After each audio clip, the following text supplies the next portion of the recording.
আমার এই সনি হেডফোনটা আমি প্রায় 21 সাল থেকে 25 সাল পর্যন্ত ব্যবহার করতেছি। এর ভিতরে একটা হেডফোন একটু সমস্যা দেওয়ার পরে একটা স্পিকার, ওই স্পিকারটা কাইটে ফেলে দিয়েছিলাম। আহ, গত 4-5 দিন আগে আমার আরেকটা স্পিকার এরকম সমস্যা দিয়েছে, সেটাও আমার তারের সমস্যা দিয়েছিল।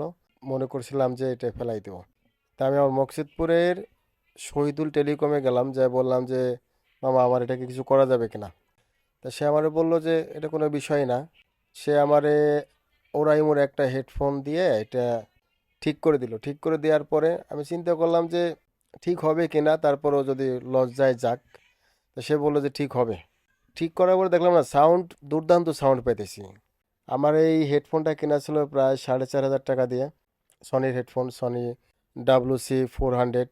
আমি মনে করলাম যে আমি যদি নতুন একটা কিনতে যেতাম আবার 5-6 হাজার টাকা লাগতো, সে 5,000 টাকা বাইচে গেল। এরপরে যদি স্পিকার আবার নষ্ট, আমি আবার ঠিক করে নেব, কারণ হেডফোনটা অনেক ভালো হেডফোন।